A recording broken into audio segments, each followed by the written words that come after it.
I want to say good night to a great warrior. I want to say good night to a father. I want to say good night to an uncle.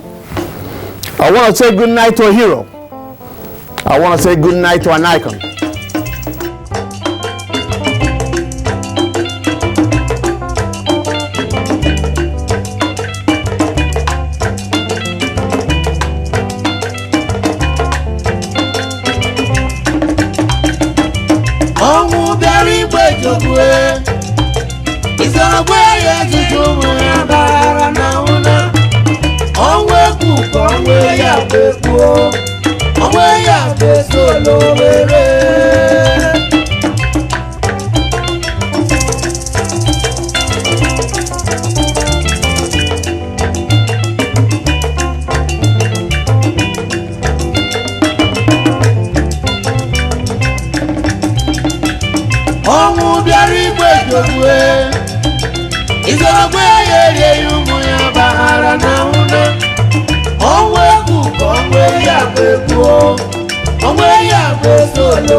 My Honorable President, Ojukwu, my Honorable Vice President, Kennedy Arinze, our founding President, Dr. Mike Okeke, my sincere gratitude to all our friends, our relatives, our children, our wives.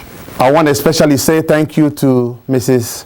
Anita Imefo, our children's coordinator, for all the wonderful work that she's been doing. She's been very wonderful with the kids. I want to say thank you to Oduamambo for her confidence in me. I want to say thank you to my people in general for having so much confidence in me and allowing me to speak tonight. From the bottom of my heart, I want to say thank you, and I'm deeply, deeply humbled. Tonight, we say goodbye to a special man, to an icon. He was truly our pillar of strength. Tonight, we mourn his passing. We are saddened by his death, but we celebrate 78 years of his legacy. Tonight, we celebrate 78 years of light. You know, in 1968, I had the rare opportunity of meeting with General Odumegwu Ojukwu. My father was an army officer and he got wounded, so we had the rare opportunity of going to see him. And coincidentally, at that point, Emeka Odumegwu Ojukwu was also there to see my father. So as he came in with all the bodyguards, he was really a sight to see. He was tall, huge, fearless, full of strength, and he had a presence that I can't really describe. He had a charisma. He was fearless, confident in himself. As he walked into the room, he spoke to me. He touched me on the forehead. I can still hear that voice echoing through the vista of time. He said, "Keki Melo," which means, "How you doing?" As strong as he looked, he had a soft, eloquent voice. Never before had anybody had so much impact on me. Of course, until I met my beautiful wife. The first time I saw her, she looked like an angel. I thank God for her, and I thank God God gave her to me. General Emeka Odumegwu Ojukwu was born on the 4th of November 1933 in Zunguru, in a town, northern part of Nigeria. He attended King's College in Lagos, and at the age of 14, he left for the United Kingdom, where he attended Epsom College. From there, he went to Lincoln College, and finally, Oxford University, where he attended a master's degree in history. After that, he came back to Nigeria and joined the Nigerian Armed Forces. And in 1966, he became the governor of the then Eastern region. And in 1967, he led the breakaway of Biafra from Nigeria, which initiated the Nigerian Civil War. The Nigerian Civil War lasted for almost 3 years. And in January of 1970, after he realized that the war could not be won, he left for Côte d'Ivoire and handed power over to Major General Effiong. After 13 years in exile, he was pardoned by then President of Nigeria, Shehu Shagari. He returned back to Nigeria in 1982 as a hero.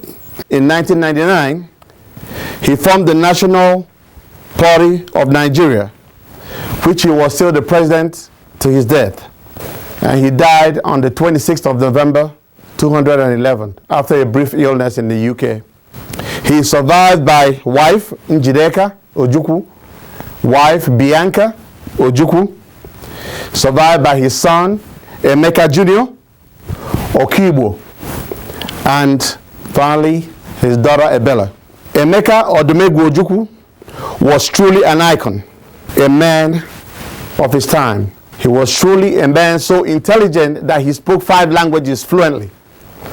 He spoke Igbo, Yoruba, Hausa, English, and finally French. Emeka Odumegwu Ojukwu, your death is not the end, but a beginning to eternal life.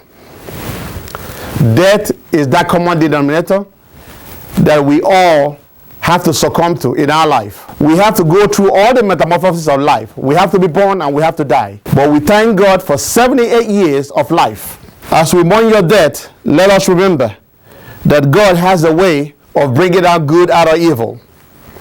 Let us remember that hatred can never end unless we as people learn to love. Let us replace greed with generosity. Let us replace anger with compassion. Let us replace ignorance with wisdom. His death will serve as a redemptive force that will open up our eyes and heart to our country's brutality to the poor. His death has something to say to each and every one of us. His death has something to say to the young and the old, the rich and the poor, that we as a people can no longer stand by and allow 97% of our population to die in poverty. His death has something to say to all our citizens who stand by and allow the status quo to continue.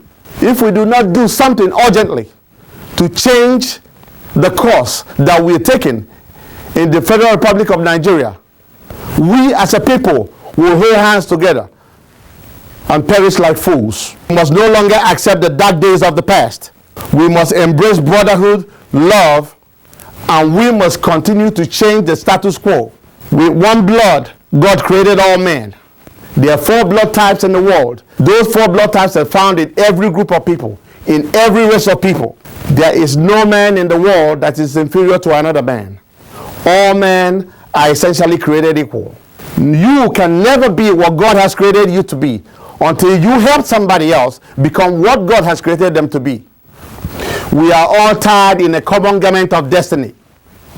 And that is why we as a people must continue to promote brotherhood and love one another. We must stop fighting with one another in the name of religion. We must stop killing one another in the name of religion. Religion is merely a tool, is merely a path that each and every one of us has taken to reach our destination, to serve God, to reach God. Some people are Muslims, Christians, Hindus, Jewish. These are all the different paths that we have taken as people to reach God. So until we realize that, then we as people can live together in harmony. Let us remember that love and kindness is like a boomerang. The more you give it, the more it comes back to you. There is no wisdom greater than kindness. Emeka, Odumegwu, Ojukwu, life is truly special. You have shown us the true meaning of sacrifice and dedication. You have put your life on the line for your people and for your country. For I tell you tonight, any man who is not willing to die for what he believes in, any man who is not willing to die for what he believes in, is a waste to mankind. That man is a fool. He is a shame to himself and to his God. We must strive to leave our fingerprint of humanity. Let all of us do whatever we can do to uplift humanity. Let us not die with the music still in us. We cherish you. We appreciate your sacrifice. God gave you to us to lead us through from the rocky mountains of despair to the rich valleys of Zion. Yes, we did not get there, but we thank God for your strength and for your will. Any group of people who have a common goal and who are determined to reach that goal, there is no earthly force that can stop them. So Nigeria, he did not die in vain. General Emeka Odumegwu Ojukwu, when the history books are written, your life will truly reveal man's inhumanity to man. When the history books are written, you will be remembered as that great warrior who tried to lift his people from the fatigue of despair to the buoyancy of hope. For without hope, we have nothing. As I close tonight, I want you all to know that the reason why evil continues to triumph in our society is because good men and women like you and me do nothing. As I say goodbye to a brother, I say goodbye to a warrior, I say goodbye to an icon, I say goodbye to an uncle, I say goodbye to a pillar of strength. May the flight of angels take thy soul to that eternal rest. God bless you, and may God bless the Federal Republic of Nigeria. Thank you.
Oh,